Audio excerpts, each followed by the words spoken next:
This is the Machine Shop YouTube channel. This is the Machine Shop YouTube channel. We're going to be covering everything to do with our members, all the projects they're making, all the adventures they're having, all the stuff that I do behind the scenes, all the stuff that the rest of the team does behind the scenes. We're going to break it up into little segments for you to watch for the next half an hour. Enjoy. On this episode of The Machine Shop, Lara Moto brings a CRF back to life. Mickey makes things beautiful again. We catch up with Del and his project. Bob decides to set a world record. Pete goes on a lengthy adventure. And finally, Maria bees Maria.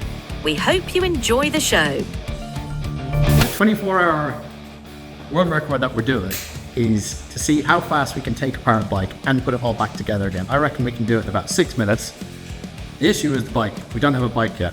I do have a bike, but it's a bike I smashed up a few months ago. Well, I was a few months ago, about a year ago. I high-sided it at Mallory Park and mashed in the side and done a lot of damage. So I got to run over and get that now. I'm going to bring it back, see what the lads think of it, and hopefully it's something that we can make work. Oh! So, might be biting up off a bit more than we can chew. Stuff that I've damaged is actually around this side.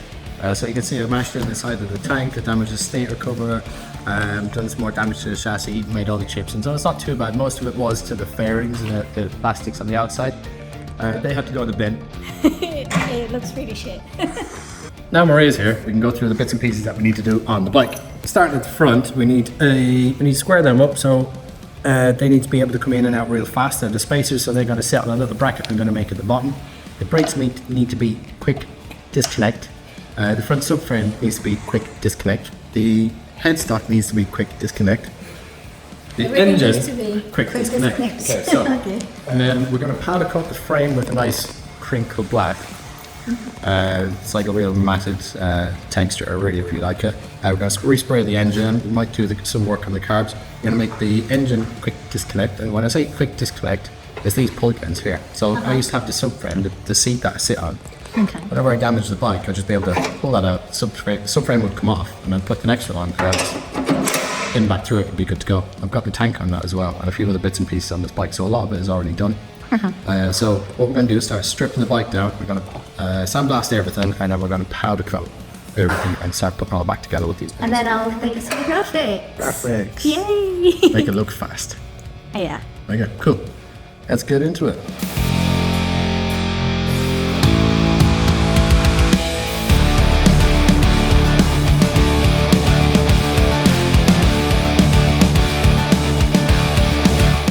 When we're doing the world record, we take that nut off, this chunk off, then this, and all this all comes off in one go.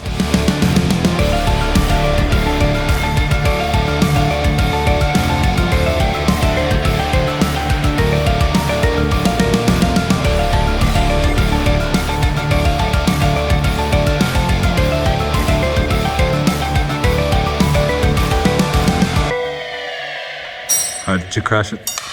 There we went. So I set my PB that morning around Mallory.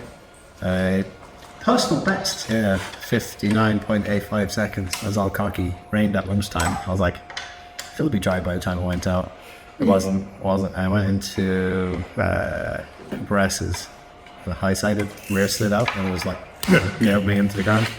And slid across the tarmac. I was like, oh, okay. And then the bike hit me. You can hear it in the video. It's like bike slide.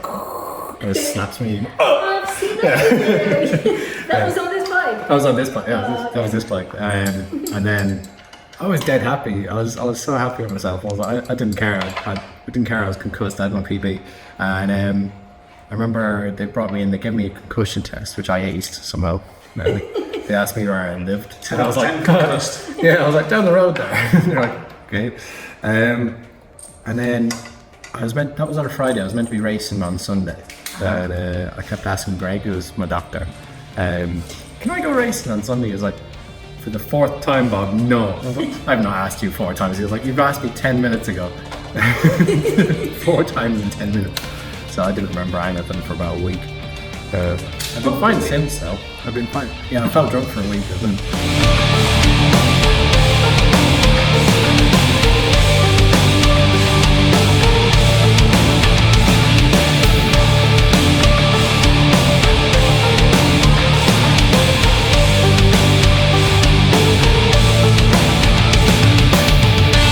really long screwdriver you've got there. I think you'll get that out.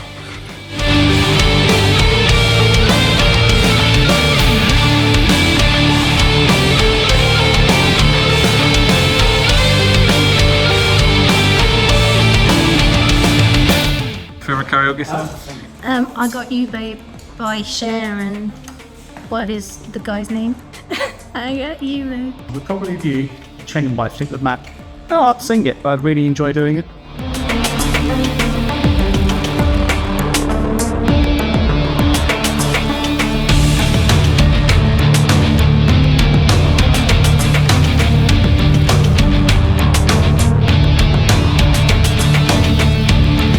So we've got a concerning amount of crud and crap on the inside of here, which doesn't look like oil. I don't know what it looks like. I've never seen it before.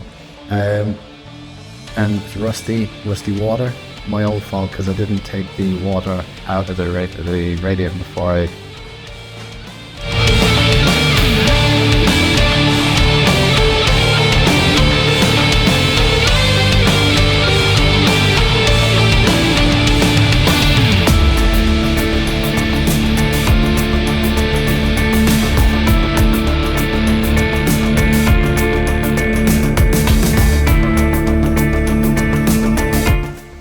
I'm plunging because I just thought it was all the bolts up. Somebody's nicked my alternator.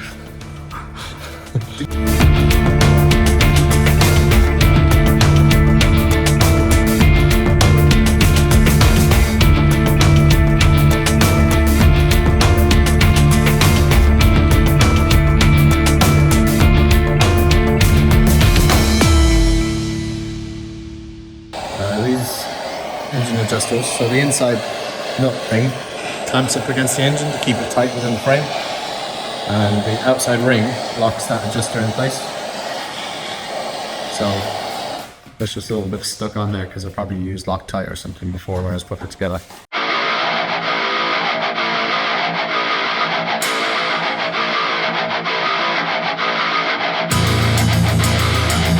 There is a proper tool that goes in there to do this, but I lost it.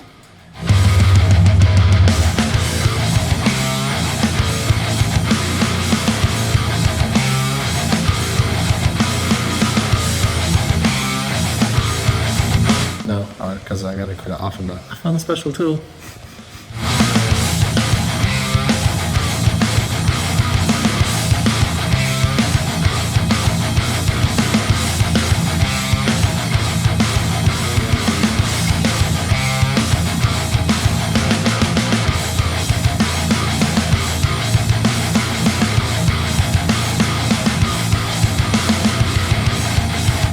This is one of the coolest things I've ever made. Actually, that's a little feature here. This thing means nothing to nobody, but on a standard Suzuki, this comes in like 2 or 3 parts, and when you take the wheel out, it all falls out on the ground, and you have to try and scramble to put it all back in. And when I was racing one time, I didn't know about that, and it all fell apart, and it was shite. So I missed I was late to one of the races, I had to start from the back because of all these spacers. So I made this. It's all the captive spacer. It sits like that, and when you tighten the wheel up, it moves into place. You can tighten them, and it sorts it all out, and it's magical.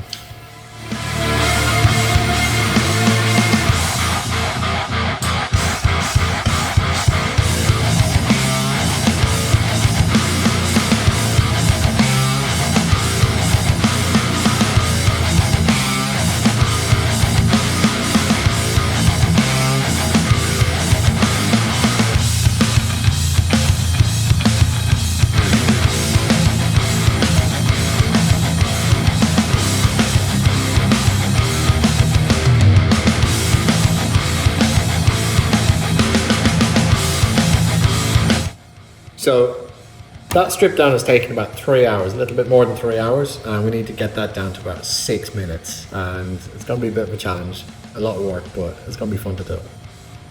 Next thing we're going to do is start cleaning everything. So we're going to take all the paint, all the old powder coat off all these parts, powder coat off this frame, powder coat off the wheels.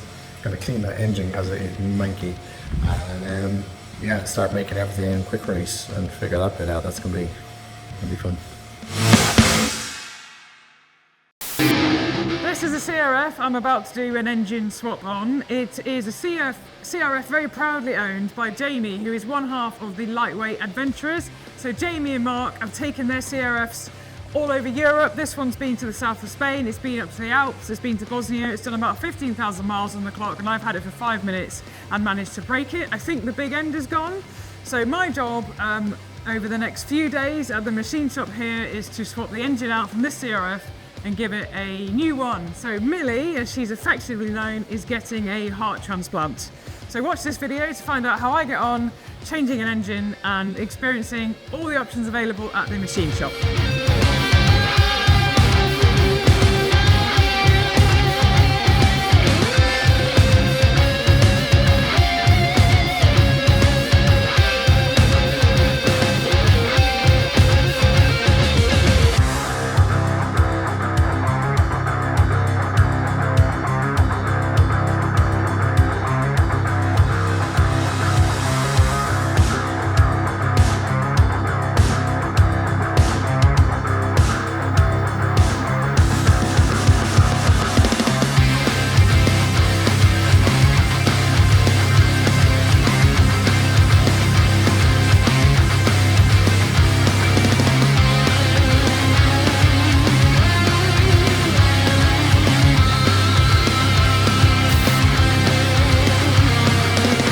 We've made a significant amount of progress, and like all good things about the machine shop, Brody just happened to be around. Right place, right time. Pretty much. And for some reason, you know motocross bikes pretty well.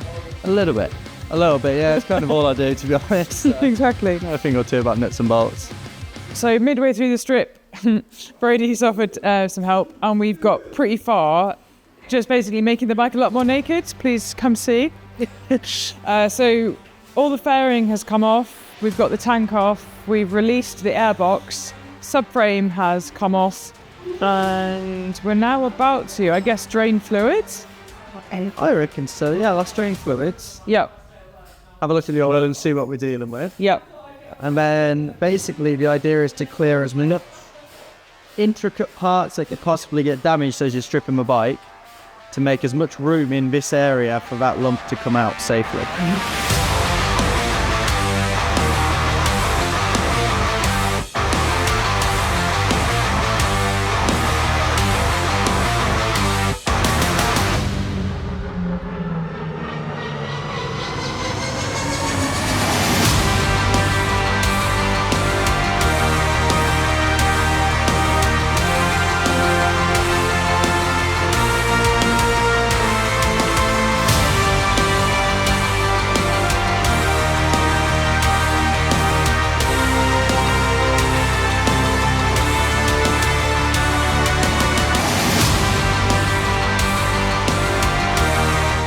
Well, you may have noticed that I get to leave the machine shop very, very sadly, because Millie is finally alive, heart transplant is complete, and now I'm going to go and do my very first test ride.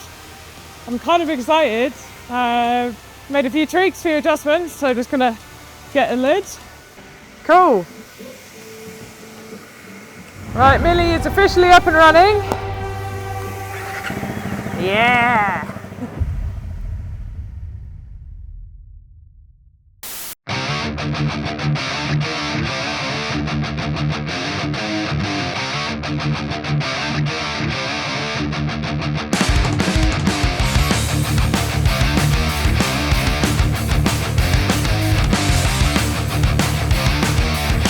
So, hello guys.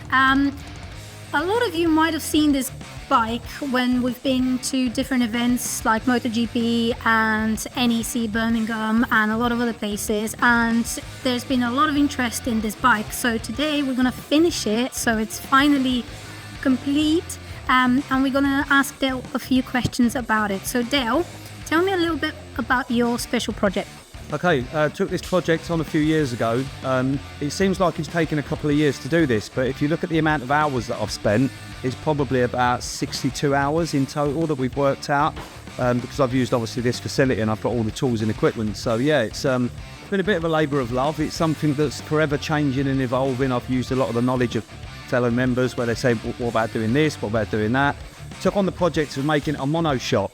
So it's a 1979 bike with a 2016 front end off a CBR 1000. However, the exhaust part of it is something that's completely custom, and not many people take on stainless steel quad-cut exhaust. But Bob said, why don't you do it? And I said, okay. How long's it going to take? He said, a long time. I said, okay, let's do it. And that's kind of where we are. But spoking the wheels was a challenge. I've never spoke to wheel before, so I learned how to spoke the wheels. The rear wheel took me about 4 hours. Wow. Front wheel took me about an hour and a half because I realised how to do it and stuff. So yeah. So earlier on, you went into a lot of detail on what you've done to the bike. So what have you got left to do? Finishing touches are a few little cosmetics that I'd like to revisit, because when you do stuff, sometimes you change your mind or you think I could have done that a little bit better. The stand is ever so short, so I'd like to lengthen the stand a little bit because it leans over a little bit too far. Again, finishing touches, but the creme de la creme really is the exhaust, I said, because I've got an idea of how I wanted it and how it's going to travel around the bike and how it's going to look. And yeah, getting the vision in your head and putting that into practice is two different things. So I'm looking forward to the exhaust, mainly the exhaust. Okay, let's do it. This part is something I want to revisit because I didn't scotch properly or didn't adhere. I'm going to remove this section here. So now, over to the shot blaster.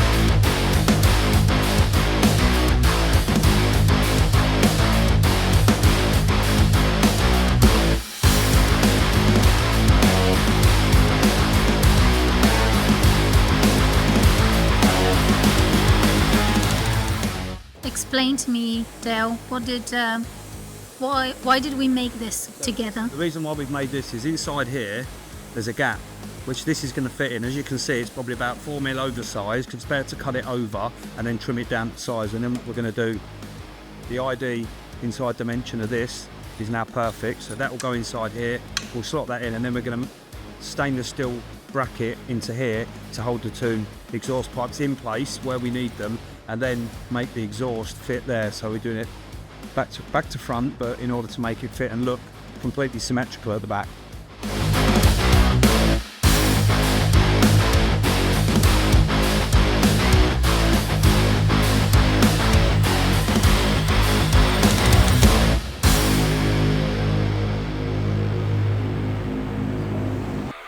Okay, so we need to put these two cans together with an 80mm gap.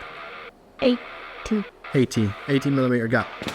We have some nice 316 stainless steel like this, and then I'm going to come back with a piece that looks like this. Okay, so okay, so that's going to go down. That's going to go in there, and hopefully, is that good enough, Del? Del hasn't actually seen this yet. It's quite cool, yeah. Yeah, you like it? And if we make another one that is like a C shape, then it'll be like XC for adventure. Or CX. Because it's a CX. Whoa. Cool. Clever. Cool. So I'm going to weld that in there, and that's going to be how we position those, and we're going to build a bracket off that with some other stuff. I don't really know if that would make a nice bracket material, because we could go on there up to that thing, but I think it looks a bit Even that's in the curve. Oh. I'm a fabricator, that's what I do.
These are the 2 electric bikes that we built the chariot out of at Malay. And Good. while we were fucking around with them, we did scratch them. Also, this is the one I launched at the back of the van. I put the ramp at the back of the van. I was pushing this bike in backwards.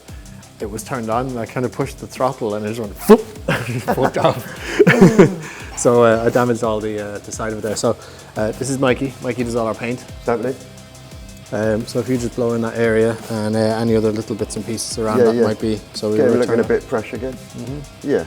And that's your job for today. No worries. Let's get it on. So this is where this was the scrape. Originally we had a big deep scratch in it. I flattened it out with 800. There's a few parts on here needs flattening out.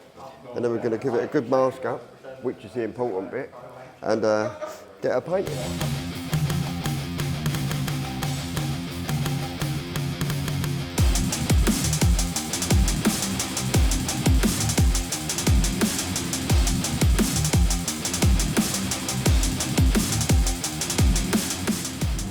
Well, this is the easy bit now.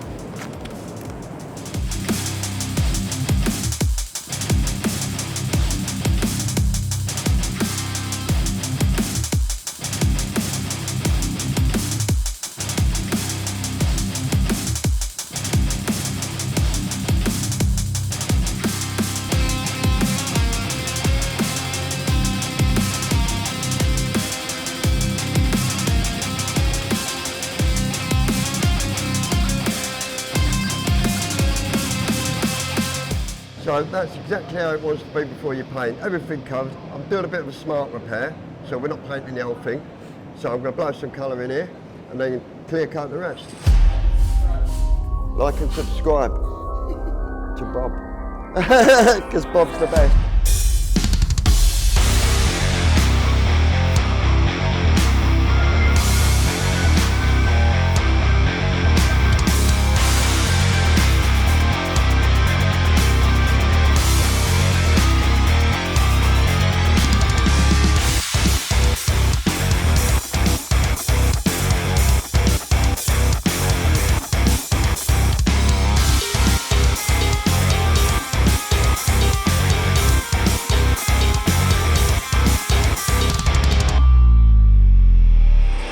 Right, we're all done on this one. All the little bits are blown in. If you want to pan over there and have a look at it. There you go. Looking better. No more scuffs. The other one's not as bad. Just a few touch-ins and a lot of polishing because they're just no more scuffs. But I'm done for the day because it's late and I want to get some food.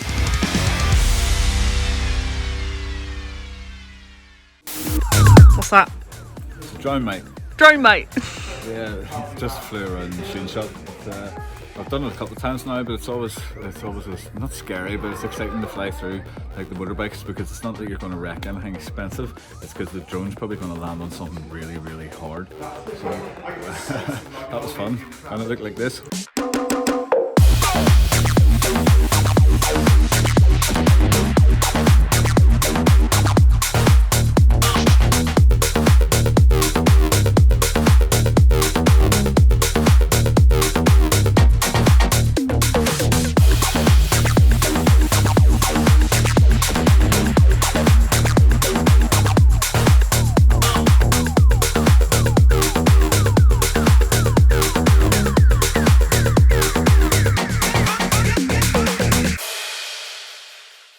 I came up here to learn to do my spark plugs in March, and I don't think I've left since.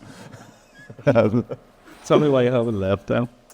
This place is special, honestly. So what I'm doing today is making a film about exactly how special this place is, because I spent 3 days here, and after meeting some of the members and hearing their stories, I was like, this is what this place is about. It's not just a school. It's not just a workshop that runs like a gym.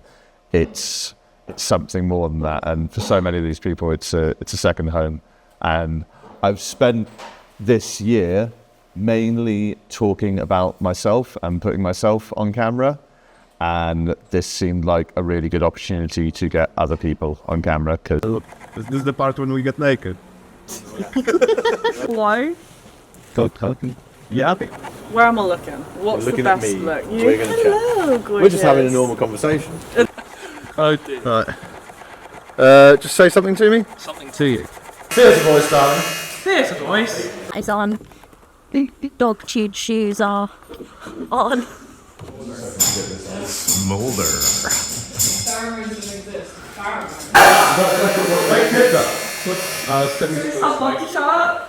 You happy? You feeling happy? I feel a bath beyond the happiness. Just do me a favour, because we don't have a clicker. You just go like that with your head.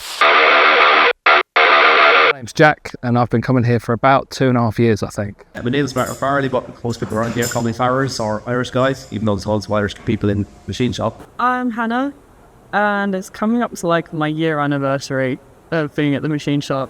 Well, my name is Bella, and I've been involved with the machine shop for around 7 months now. My name's Pete, and I've been involved with the machine shop for 4.5 years, I believe, which is only, I think I joined 3 months after it started. My name's Lara, and I've been involved in the machine shop for about 2 hours.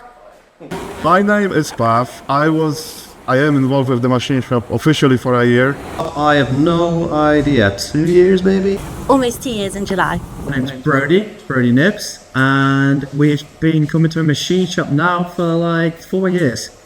So I was hearing about the machine shop from my friends. I saw a couple of pictures on the Facebook and Instagram. I came to the machine shop initially because I needed to change a wheel bearing. I think it just popped up either somewhere on socials, and I was like, that's a good idea. There was a pamphlet in Go Fixings in town, and I was in picking up some welding materials. I think it came from my friend. Oh, word spread. I moved to Hinckley. So my friend Jake, who I know through snowboarding, I saw that he was involved with them. I broke this bike, and the owner of the bike said it wouldn't be a good idea if you perhaps put a new engine in with my friends at the machine shop. So here we are. Always interesting on like doing hands-on. I always fixed my own car if I could, I tried to fix it myself. I'm sick of working on stuff in my garden or in the driveway out the front. So this is indoors. It's a little bit nicer than that. I've always wanted to do some welding and learn how to fix my cars and my bike. So I kind of just took the plunge and booked myself a welding course. Well, that's kind of how it started. I've got a decent bit of welding kit myself, but I use some of it. So I popped up and started chatting to Bob and got to know a few others and started pulling back for the crack. Had a bit of an abrupt meeting with Bob and haven't left. It all felt kind of unfamiliar and scary because as a girl, I never thought I can do things by myself. And I was just searching desperately anywhere for somebody to help me replace my wheel bearing. And they were like, yeah, go on, do it yourself, here's a hammer. Honestly, I was just so pleasantly surprised because it is not as exclusive as it seems. You can, as a person without any knowledge, you can come here and learn almost anything. So growing up on a farm, most of the welds I would have done would be stick welding, which is pretty rough and ready, for want of a better word. So I learned to weld. That's something I never really had the chance to tinker with before. The thing I'm most proud of is when I did a valve clearance check on my bike. That was something I was really scared of doing. Because of coming here and just trying stuff, just chatting, enjoying things, like I've learned so many random techniques and things, so many random facts about bikes and cars and vans and just mechanics in general. And all my mechanical skills. So I never knew how to use a lathe until I made my own bar ends for my first big bike. I repaired an exhaust for tractor here a couple of years ago with Bob's guidance on how not to blow holes clean through it. Converted a bike from 6 volt to 12 volt here, which was a relatively big undertaking. That's probably the trickiest thing I've had to do here, and I had no clue what to do before that. Just being able to learn more skills and better myself in doing things by myself and not the thing that I don't have to go now to garage and ask guys for help, and I can do it myself. I can just come here and fix any problem and gain that amount of knowledge and skills. That's probably the thing I'm most proud of. They make it, I wouldn't say easy because it's not easy, and obviously you know that from your projects, but it's all broken down into small bits. So yes, you go in with this huge project, but then it's like, but we'll just do this small section, and that section is actually very logical, and it's not like this big scary thing where someone just hands you a book and it's like, oh, go off and do it. where you get overwhelmed and you can't fix it. Like this is like, we'll do this, and that leads to this, and then that leads to that, and like slowed hours into Baldur's Gate 3, but that is not as rewarding as standing in Norway with a coffee and a piece of shit bike that looks like a car crash. I think that was brilliant. There's some good stuff in there.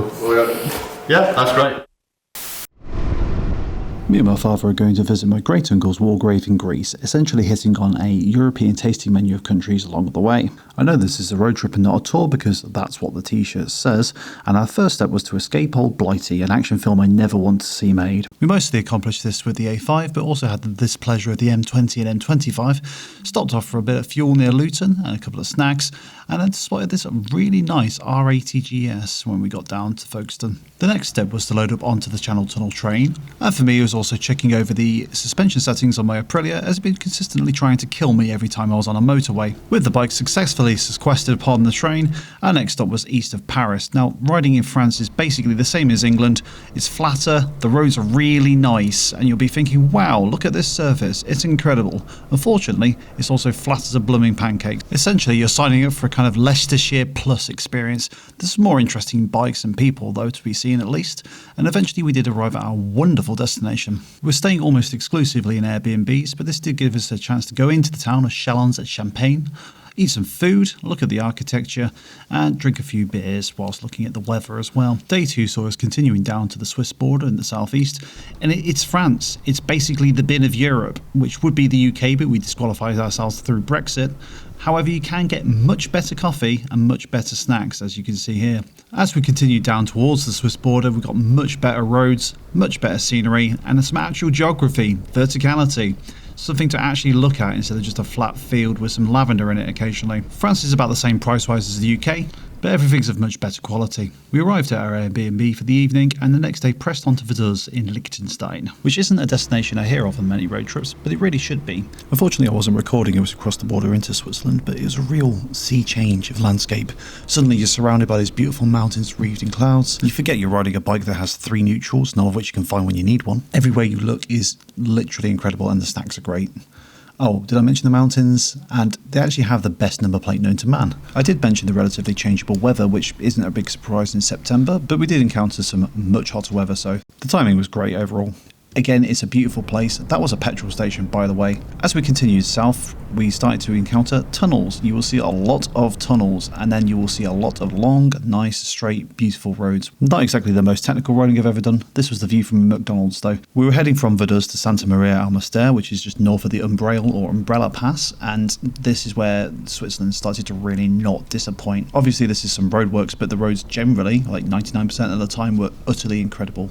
The grip was perfect, and I'd say around here is where the actual scenery started to become more of a hazard than the roads themselves or other drivers, because you're so busy looking at everything. This could probably be a lot more difficult if you're going above the speed limit, but we were very much cruising, enjoying the view and just taking in these incredible valleys as we headed down towards Santa Maria. What struck me the most is, while Switzerland is bleedingly expensive, all the people were incredibly polite. They gave you time and space on the road, and there wasn't actually that many people around. Plenty of stopping places gave me chances to do a bit of photography, and this was another Airbnb that did not disappoint. It was incredibly peaceful until I was rudely awakened by the horses. Yeah, that happened. But we had a fantastic cheesy breakfast and set off down Umbrail Pass. Well, I would have done if my bike had actually had any battery power that morning. I'm not going to directly blame Aprilia and its Italian electronics, but thankfully there was a very nice garage who gave me a jump pack, and we're heading down Umbrail Pass. Now, this is a very underrated pass. Everybody talks about Stelvio all the time, but Umbrail, which is north of Stelvio, leads to it, is, in my opinion, twice the road. It's incredibly technical, but the surface is incredibly smooth and grippy. The views are mind-numbing. This is where the scenery as a hazard really started to become a problem for me. There's been a lot of changes as we went from England down to Switzerland, but this was one that really rammed it home. Starting in the valley where it was warm and heading up the mountain to where it was freezing cold, seeing ice and snow develop, watching the terrain change around you. This is what motorcycle riding is all about. You just don't get to be as in touch with the world around you when you're trapped inside a box. It's interesting to see the graffiti marks from people encouraging riders on the Tour de France, but really the best recommendation I have for the Umbrail passes is much less busy than Stelvio passes. I think we encountered about 50 vehicles total on the way up, but Stelvio itself is rammed. Hey, it's that Dakar again. And here's me and my dad. up at the top of Stelvio, representing the machine shop as usual. So, next step was to go down Stelvio. The pass itself is hauntingly beautiful still. It was incredible to ride down, seeing exactly where you're going to be going, seeing the roads stretching out beneath you, all the while the Alps there in the background, providing incredible eye candy.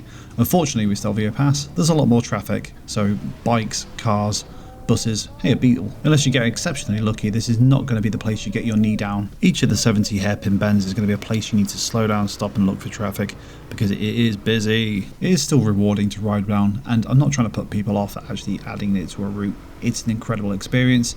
It's just not going to be a racetrack. It's not going to be, look at me, I can send it down 70 hairpin bends or up 70 hairpin bends. It's very much a chill ride. I think Stelvio is a bit of a bucket list road for a lot of people, but if you go in there expecting to be able to race up it, you're going to get disappointed. Just go in there open-minded and enjoy the experience. We finished off the day by travelling down to Vicenza in Italy, stopping to fix a puncture and experience some local bars, which were interesting, as was the weather. We stopped in Vicenza, so it was a short ride to Venice, and after some faffing with parking our bikes somewhere drug dealers won't steal them, we took the train into Venice to see the sights and generally be a bit of a tourist. This is something I would wholeheartedly recommend. It cost us about €5 to get into the city, and then we didn't have to worry about any parking. This was our last stop in Italy before we head down to Croatia, and that's where I'll leave you, along with some foreboding weather.